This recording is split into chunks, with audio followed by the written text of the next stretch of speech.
a very scary thought that you might have to save your baby or toddler's life should they choke or stop breathing. It is, however, a reality that we have to be prepared for. Mrs. Deirdre Oosthuizen, who is a pediatric nurse, will show us exactly what to do in either situation. Today we're dealing with choking in infants and children. Choking is when food or any other object gets stuck in the throat or airway, and this then stops air from reaching the lungs. We can divide choking into 3 different categories: mild choking, severe choking where our infant or child is still responding, and severe choking where our infant or child is not responding anymore and lose consciousness. If we're looking for signs for mild choking with an infant, we'll see that our baby is coughing loudly, so baby's still able to breathe and she's still able to make sounds. In this instance, we just want to be there in a supportive role. Make sure that we keep our baby in an upright position and encourage baby to keep on coughing. Coughing is the body's natural way to get rid of whatever is causing the choking, and therefore the child or the infant may still cough out what is causing the obstruction.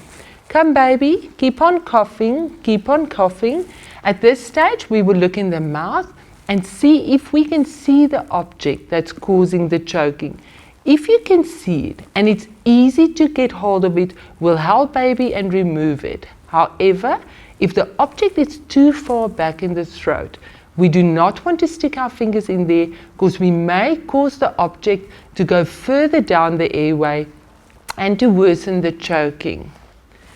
If the choking goes over to severe choking, we will see the following signs.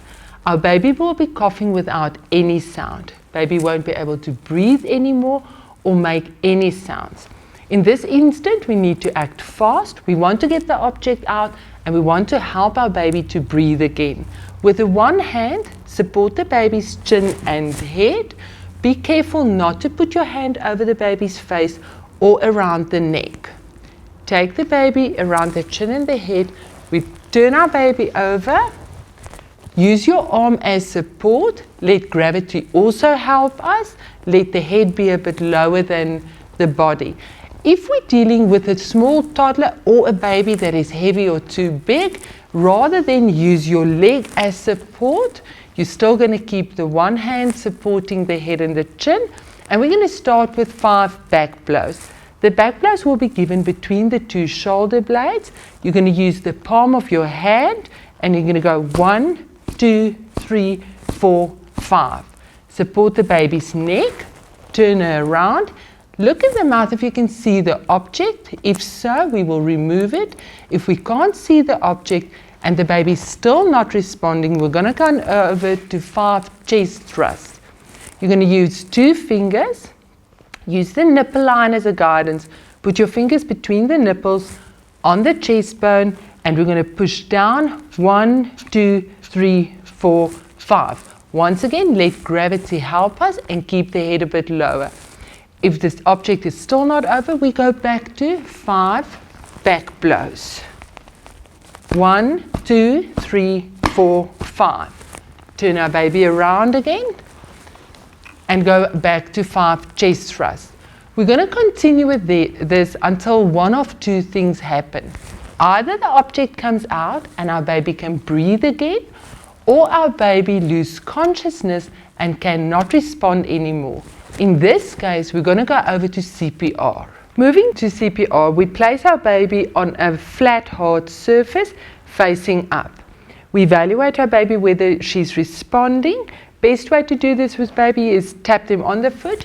Baby, are you okay? Baby. If our baby is not responding, we check for breathing.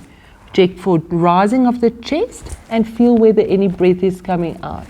If our baby is not responding and not breathing, it's important to get help at this stage. Call for help and ask that person to phone the ambulance. Tell the ambulance we're dealing with a choking baby that's not responding. We're going to start off with 30 chest thrusts, same way that we did when we did the 5 chest thrusts for the choking initially. Find the nipple line. In the middle of the nipple line, 2 fingers, We start with 30. 1 and 2 and 3 and 4 and 5 and 6 and 7 and 8 and 9 and 10, 11 and 12, 13, 14, 15, 16, 17, 18, 19, 20, 21, 22, 23, 24, 25, 26, 27, 28, 29, 30. It's important that we give the chest thrust at a pace of at least 100 per minute and at around about 1.5 inch depth. After chest thrust, check the mouth, see if the object came out. If it is visible and it's easy to remove, do. From here we move over to 2 breaths. It is important to make sure that we have an open airway when we give the breaths. We do that by placing one hand on the forehead, the 2 fingers on the bony part of the chin. Push the forehead down, tilt the chin up, take a normal breath. We're going to cover our baby's nose and mouth and give a slow breath out for 1 second. Check the chest for rising when you give the breath. If the chest is not rising, reopen the airway. If our chest is still not rising, our object may be blocking and preventing the air from going back into the lungs. We then go back to 30 chest thrust, 1 and 2 and 3. We continue with this cycle of 30 chest thrusts and 2 breaths until someone arrives that's got more advanced training and can take over. It's important to remember that after every set of 30 chest thrusts, check the mouth for the object and see if it came out, that we can remove it. If we had a choking baby where we had to give back slaps and chest thrusts and we managed to get the object out and our baby is breathing again and crying, it's important to take them back to a healthcare provider, have them checked out, make sure that there's no injuries from back slap and make sure that there's no injuries to the airway.